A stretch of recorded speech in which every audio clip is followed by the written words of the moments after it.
Good evening sir. আমার নাম সুতপা সরকার। আমি পেশায় একজন শিক্ষিকা। আপনাকে আমি একটা প্রশ্ন করতে চাই।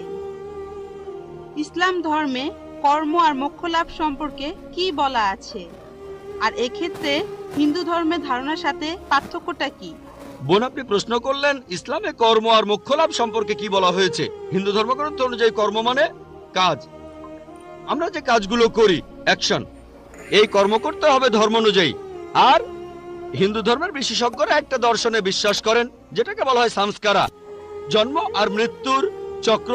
জন্ম আবার মৃত্যু, যেটা হলো আবার জীবিত হওয়া, অথবা মানুষের আত্মার ভ্রমণ করার থিওরি।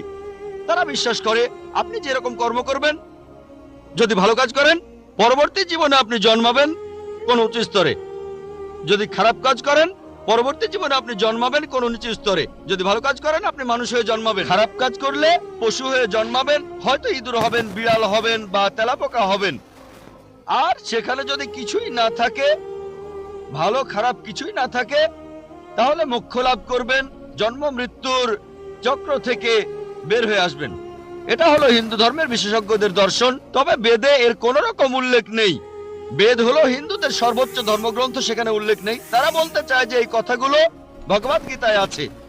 ভগবদ গীতায় বলা হয়েছে 2 নম্বর অধ্যায়ের 22 নম্বর অনুচ্ছেদে, যেভাবে একটা শরীর পোশাক বদলায় তারপরে নতুন পোশাক পরে, একইভাবে আত্মা নতুন শরীরে প্রবেশ করে।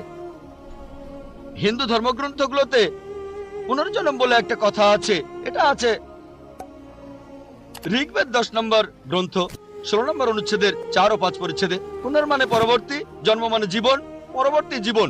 আমরা পরের জীবনে বিশ্বাস করি যে পৃথিবীতে একবার আসবো, মাত্র একবারই আসবো। আমরা পৃথিবীতে একবার আসবো, আল্লাহর আদেশে মারা যাব, পৃথিবীতে একবারই আসবো, একবারই মারা যাব, পরবর্তীতে আখিরাতে গিয়ে আবার জীবিত হব। তাহলে ইসলাম অনুযায়ী আমরা এই পৃথিবীতে একবারই আসবো, তারপর আমরা আল্লাহর আদেশে কিয়ামতের দিনে আবার জীবিত হব। কাজের উপর নির্ভর করে বেহেশত বা দোজখে যাবেন, স্বর্গ বা নরকে। বেদ এমন কথাই বলছে, কিন্তু তারা এটা বোঝে না হিন্দু বিশেষজ্ঞরা যে কেন মানুষ জন্মায় বোবা হয়ে, জন্মায় অন্ধ হয়ে, কেউ গরিব হয়, আবার কেউ ধনী হয়, কেউ বা স্বাস্থ্যবান। ঈশ্বর তো কোনো অন্যায় করেন না। তাই তারা একটা দর্শন আনলো যে জন্ম মৃত্যু, আত্মার ভ্রমণ করে বেড়ানো। বেদের কোথাও এই কথার উল্লেখ নেই। এমনকি ভগবদ গীতা এমন কথা বলছে, পুরনো পোশাক বাদ দিয়ে শরীর যেমন নতুন পোশাক পরে, একইভাবে আত্মা পুরনো শরীর ছেড়ে নতুন শরীরে যায়।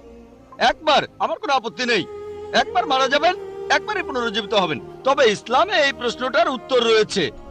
হিন্দু বিশেষজ্ঞরা এটা বুঝতে পারে না যে ঈশ্বর কেন এমন করবেন। কিছু মানুষ জন্ম থেকে বোবা, কেউ বা স্বাস্থ্যবান, কারো হার্টের সমস্যা, কেউ গরিব আবার কেউ ধনী। ইসলাম বলে, পবিত্র কোরআনে সূরা মুলকের 2 নম্বর আয়াতে উল্লেখ করা হয়েছে, আল্লাহ জি খালাকাল মাউতা ওয়াল হায়াতা, আল্লাহ সৃষ্টি করেছেন জীবন ও মৃত্যু তোমাদেরকে পরীক্ষা করার জন্য। এই জীবনটা পরকালের জন্য পরীক্ষা। এখন কেউ হয়তো জন্মায় গরিব হয়ে, কেউ ধনী হয়ে। ধনীদের ক্ষেত্রে কোরআন বলছে তাদেরকে যাকাত দিতে হবে। যদি আপনার সঞ্চয় 85 গ্রাম স্বর্ণের চাইতে বেশি হয়, নিসাবের তুলনায় বেশি হয়, তাহলে 2.5% জাকাত প্রতি হিজরি সালে দিতে হবে। ধনীরা জাকাত দিতে পারে, নাও দিতে পারে, অর্ধেকও দিতে পারে, হয় সে 100 তে 100 পাবে অথবা 50 পেতে পারে। কোনো জাকাত না দিলে সে 0 পাবে। কিন্তু গরিব লোকের ক্ষেত্রে জাকাত দিতে হবে না, সে জাকাতের পরীক্ষায় 100 তে 100 পাবে।